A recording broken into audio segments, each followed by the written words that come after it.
साथियों, कोई भी विचार हमारे मन मस्तिष्क तक ही सीमित नहीं होता है।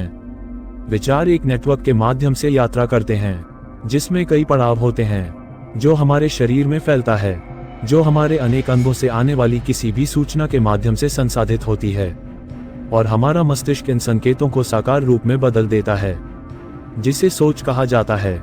साथियों, आप सभी को सादर प्रणाम। आप देख रहे हैं बुद्धम शरणम गोइंग यूट्यूब चैनल। वीडियो अच्छी लगे तो चैनल को सब्सक्राइब और लाइक करें। चलिए वीडियो शुरू करते हैं। साथियों, हमारे अनुभव और सीख से हमारे मन में विचार उत्पन्न हो सकते हैं, और इसका असर हमारे दिमाग पर होता है।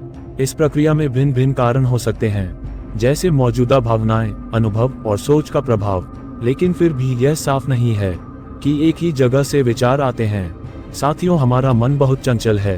इंसान के खान पान, रहने सहन के माहौल और संस्कार के आधार पर उसका दिमाग काम करता है, और विचार भी उस हिसाब से ही उत्पन्न होते हैं। लेकिन यहाँ वैज्ञानिक कारण की बात की जाए तो मनुष्य द्वारा प्रदर्शित शीर्ष मानसिक गतिविधि के रूप में हमारी सोच मौजूद है।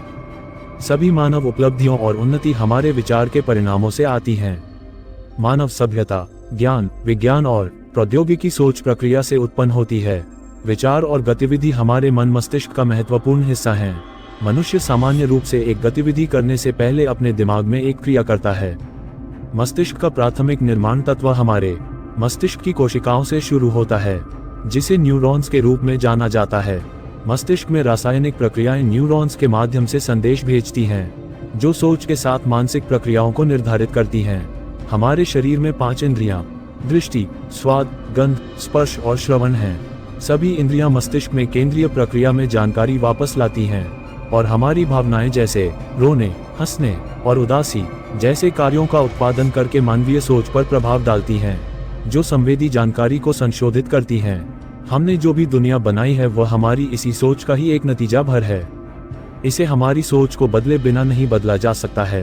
क्या आपने कभी यह जानने की कोशिश की है कि विचार कहाँ से आते हैं और उनका स्रोत क्या है? यदि हम रात में सोते हो तो मन, मस्तिष्क और शरीर कहाँ चले जाते हैं? हमारे विचार कहाँ चले जाते हैं? क्या नींद में हमें इसका एहसास होता है? तो फिर सुबह उठते ही ये विचार कहाँ से फिर से आ जाते हैं? क्या कभी आपके अंदर ऐसे सवाल पैदा होते हैं? यदि हम उन सभी स्रोत पर ध्यान देंगे तो पता चलेगा कि सारे विचार उस अनुभवों से, चेतना से आते हैं। क्या विचार के बिना तुम्हारा अस्तित्व नहीं है? विचार नहीं तो तुम भी नहीं हो। क्या ऐसा है? जब विचार नहीं होते तब तुम कौन होते हो? उस स्रोत पर ध्यान लगाओ, उस अनुभव को अनुभव करो। तुम्हें ये जानना है कि तुम भी वहीं से जुड़े हुए हो। जब विचार नहीं है तो केवल अनुभव है। जैसे लहर समंदर से ही निकली है और उसी में समा जाएगी, वैसे ही विचार भी अनुभव से, उस स्रोत से निकले हैं और उसमें ही समा जाएंगे।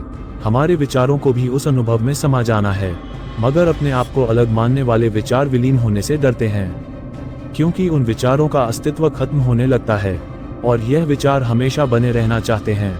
विचारों को लगता है कि मैं नहीं रहूंगा तो क्या होगा, काम कैसे होंगे, मैं सोचता हूं कि तभी तो कार्य होते हैं, मेरी वजह से सारी क्रियाएं हो रही हैं। मगर तुम्हें ये समझना है कि विचार जहां से आ रहे हैं वहां से हमेशा आते रहे हैं और भविष्य में भी आते रहेंगे। जब तक स्रोत है तब तक जीवन है, तब तक विचार आते रहेंगे, कार्य होते रहेंगे। समझ ये होनी चाहिए कि मैंने विचार लाने के लिए कुछ नहीं किया। विचार तो अपने आप आने लगे थे और कार्य भी अपने आप होते गए। अब मुझे परेशान होने की जरूरत नहीं है। मुझे केवल स्रोत पर ध्यान देना है, अपने होने के एहसास को जानना है। हमारी सोच विभिन्न भागों को किसी चीज में जोड़ने के लिए एक साथ जानकारी लाती है। किसी भी अनुभूति का तात्पर्य हमारे विचार प्रक्रिया से है।